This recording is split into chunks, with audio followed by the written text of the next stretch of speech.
ಕೋರ್ಟ್ನ ಈ ಆದೇಶ ಬರ್ತಿದ್ದ ಹಾಗೆ ಮುಸ್ಲಿಂ ಸಂಘಟನೆಗಳು ಕೂಡ ಕಾನೂನಾತ್ಮಕ ಹೋರಾಟಕ್ಕೆ ಅಣಿಯಾಗ್ತಾ ಇದ್ದಾರೆ. ಜ್ಞಾನವ್ಯಾಪಿ ಹೋರಾಟದಲ್ಲಿ ಹಿಂದೂಗಳಿಗೆ ಜಯ ಲಭಿಸಿದೆ, ಪೂಜೆಗೆ ಅವಕಾಶವನ್ನ ಮಾಡಿಕೊಡಲಾಗಿದೆ. ಸೊ ಹಾಗೇನು ಇದನ್ನ ಪ್ರಶ್ನೆ ಮಾಡೋ ಮೂಲಕವಾಗಿ ಮುಸ್ಲಿಂ ಸಂಘಟನೆಗಳು ಕೋರ್ಟ್ ಮೊರೆ ಹೋಗುವಂಥದ್ದು ಸಹಜ. ಆದರೆ ಅಲ್ಲಿ ಈಗಾಗಲೇ ಡಿಸಿಷನ್ ಆಗಿದೆ, ಅಲ್ಲಿ 10 ಮೂರ್ತಿಗಳು ಪತ್ತೆಯಾಗಿದೆ. ಈ ಬಗ್ಗೆ ಮತ್ತಷ್ಟು ಮಾಹಿತಿ ಪಡೆಯೋಣ ನಮ್ಮ ಪ್ರತಿನಿಧಿ ಶಬ್ಬೀರಿಂದ. ಶಬ್ಬೀರ್, ಈಗ ಪೂಜೆಗೆ ಅವಕಾಶವನ್ನ ಕಲ್ಪಿಸಿಕೊಡಲಾಗಿದೆ. ಈ ಒಂದು ಅರ್ಜಿಯನ್ನು ಆಲಿಸಿರ್ತಕ್ಕಂತಹ ಕೋರ್ಟ್ ಅದನ್ನ ಅನುಮತಿಸಿದೆ. ಬಟ್ ಇದಕ್ಕೆ ಪ್ರತಿಯಾಗಿ ಏನಾದರೂ ದೂರು ದಾಖಲಾಗುವಂತಹ ಸೂಚನೆಗಳು ಕಾಣಿಸ್ತಾ ಇದೆಯಾ? ಅದಕ್ಕೆ ಸಂಬಂಧಿಸಿದ ಪ್ರತಿಕ್ರಿಯೆಗಳು ವ್ಯಕ್ತವಾಗ್ತಿದೆಯಾ? ದೂರು ದಾಖಲಾಗೋದ್ಕಿಂತ ಮೇಲ್ಮನವಿಗಳು ಸಲ್ಲಿಕೆ ಆಗುವಂತ ಸಾಧ್ಯತೆಗಳನ್ನ ನಾವು ನಿರೀಕ್ಷೆ ಮಾಡಬಹುದು.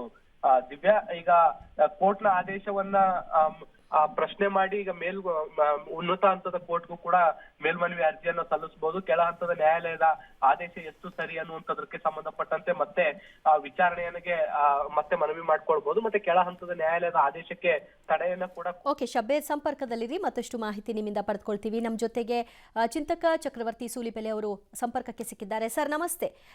ಜ್ಞಾನವ್ಯಾಪಿ ಮಸೀದಿಯ ನೆಲಮಾಳಿಗೆಯಲ್ಲಿರ್ತಕ್ಕಂತಹ ಮೂರ್ತಿಗಳಿಗೆ ಪೂಜೆಗೆ ಅವಕಾಶ ಮಾಡಿಕೊಡಲಾಗಿದೆ, ತಮ್ಮ ಫಸ್ಟ್ ರಿಯಾಕ್ಷನ್? ಆಲ್ ರೈಟ್, ಸಂಪರ್ಕ ಸಾಧ್ಯವಾಗಿಲ್ಲ, ಮತ್ತೆ ರೀಕನೆಕ್ಟ್ ಮಾಡ್ಕೊಳ್ಳೋಣ. ಸೊ ಹಿಂದೂಗಳಿಗೆ ಇದು ಸಿಕ್ಕಂತಹ ಜಯ, ಸತ್ಯ ಯಾವತ್ತಿದ್ರೂ ಕೂಡ ಗೆದ್ದೇ ಗೆಲ್ಲುತ್ತೆ, ಸೋಲಾಗ್ಲಿಕ್ಕೆ ಸಾಧ್ಯ ಇಲ್ಲ ಅಂತ ಆಗಲೇ ಸಿ.ಟಿ. ರವಿ ಅವರು ಕೂಡ ಹೇಳ್ತಾ ಇದ್ರು, ಅಶೋಕ್ ಅವರು ಕೂಡ ಹೇಳ್ತಾ ಇದ್ರು. ಮುಂದೊಂದು ದಿನ ಇದು ಆಗುತ್ತೆ ಅನ್ನುವಂತಹ ವಿಶ್ವಾಸ ಇತ್ತು, ಅದೀಗ ಆಗ್ತಾ ಇದೆ.